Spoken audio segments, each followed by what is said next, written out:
ఈ రోజే డౌన్లోడ్ చేయండి. మీ ఫేవరెట్ షోస్ చూడండి. రేయ్ ఆగరా, నువ్వేం పోలీసులకు ఫోన్ చేసి పిలవక్కర్లేదు. చరణ్, మీ అమ్మ పరువు పోకూడదని ఆపేస్తున్నావు, బాగుంది.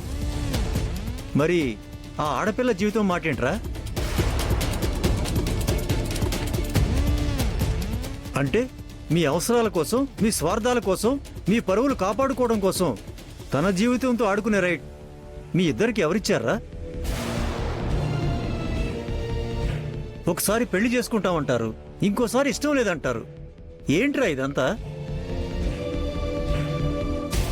ఒరేయ్, ఈ ఇంటి పెద్దగా ఒకటే మాట చెప్తున్నా.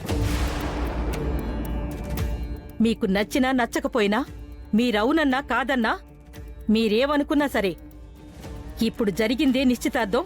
పల్లవే మనింటి కోడలు.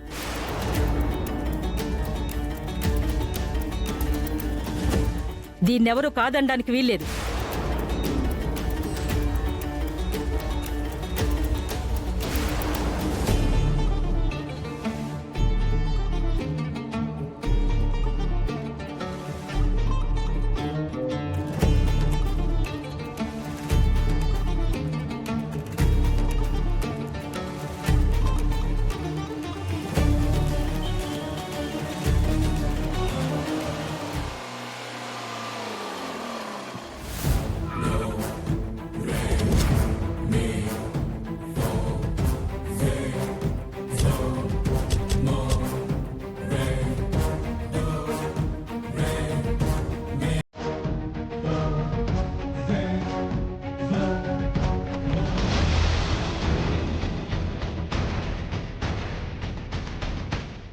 బయటికి. అక్షిత, ఏంటమ్మా ఇది? దానికి ఇంట్లో ఉండే అర్హత గాని, ఈ గడప తొక్కే హక్కు గాని లేదు మావయ్య గారు. ఆ మాట అనడానికి నువ్వెవరివే? అన్నయ్యకి పల్లవికి నిశ్చితార్థం జరిగిపోయింది. ఇప్పుడు తను మన నానమ్మ కోసం ఇంటికి వచ్చిన కేర్ టేకర్ కాదు, అన్నయ్యకు కాబోయే భార్య, మన ఇంటికి కాబోయే కోడలు. భార్య కోడలు కావాలని బావగారు నిశ్చితార్థం చేసుకున్నారా? అత్తయ్య ఏరి కోరి ఇవిడి గారిని కోడలిగా తెచ్చుకుందా? మోసం చేసి చేసుకుంటే నిశ్చితార్థం అవ్వదు. ఇది నా ఇంటి కోడలు, ఎప్పటికీ అవ్వదు. అందుకే చెప్తున్నాను, పోవే బయటికి. ఇంకెప్పుడు ఈ ఇంటి ఛాయల్లో కూడా కనబడకు. ఎందుకే వెళ్ళిపోవాలి? బామ్మగారు, మీరు ఆగండి. ఎందుకు ఆవేశపడుతున్నారు? నేను చెప్తానుగా. ఏంటి, నేను బయటికి పోవాలా? అదే కదా చెప్తుంది. సైడ్ క్యారెక్టర్వి, కొంచెం సైలెంట్ గా ఉండు. ఇది మా ఫ్యామిలీ మ్యాటర్. నువ్వు మా ఫ్యామిలీ మెంబర్వే కాదు. మీ అబ్బాయి చేతుల మీదుగా ఇదిగో నా వేలికి నిశ్చితార్థ పొంగురం తొడిగించుకున్నాను. నిశ్చితార్థం అయ్యింది అంటే సగం పెళ్ళైనట్టే. మీ ఫ్యామిలీ మెంబర్ని కాకుండా ఏమవుతాను అత్తయ్య గారు? అసలు ఇది నిశ్చితార్థమే కాదు. ఈ నిశ్చితార్థం చెల్లదు. అవును, అందరూ కలిసి చీట్ చేసి నిశ్చితార్థం చేసుకున్నారు. మరి మీరు చేసిందేంటి? చీటింగ్ కాదా? నిశ్చితార్థం జరగకుండా ఆపడానికి పామును తెప్పించి నిశ్చితార్థం ఆపించింది చీటింగ్ కాదా? నన్ను మీ అబ్బాయికిచ్చి పెళ్లి చేస్తాను, నన్ను మీ ఇంటి కోడల్ని చేసుకుంటాను అని ఆ రోజు మీడియా అందరి ముందు మీరే చెప్పారు. మీ మాట ప్రకారమే మా వాళ్ళు నిశ్చితార్థం ఏర్పాటు చేస్తే కావాలని కుట్ర చేసి ఆ నిశ్చితార్థం జరగకుండా చేశారు. అదే మర్యాదగా నిశ్చితార్థం జరిపించుంటే, మీరిచ్చిన మాట ప్రకారం మీ పెద్దరికాన్ని నిలబెట్టుకునుంటే ఇంకా బానే ఉండేది. కానీ మీరు దారి తప్పారు. అందుకే నేను మీ దారిలోకి రావాల్సి వచ్చింది. నువ్వు తెలివైన దానివే. నువ్వు ఏ దారిలో అయినా వస్తావు, ఎవరినైనా మాయ చేస్తావు. మా వాళ్ళని ఎదిరించి మాట్లాడగలవు, కానీ నన్ను ఒప్పించి నాతో ఉండలేవు. ఎందుకంటే నువ్వంటే నాకు ఇష్టం లేదు. నువ్వు చాలా లేట్ అయ్యావురా చరణ్. నాన్నా. అవునరా,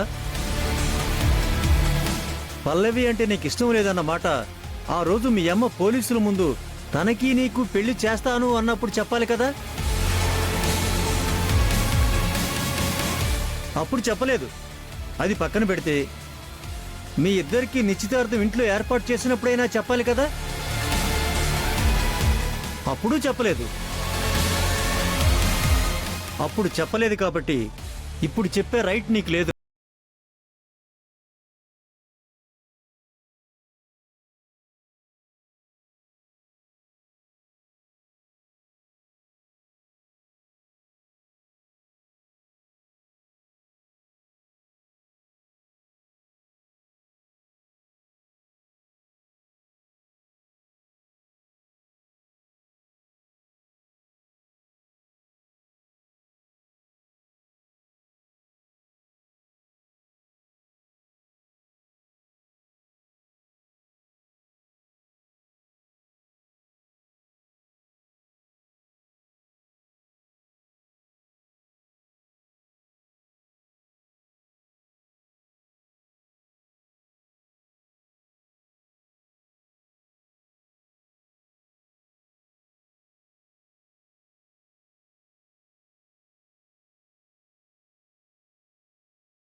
అభిప్రాయాన్ని చేంజ్ చేసి చూపిస్తాను.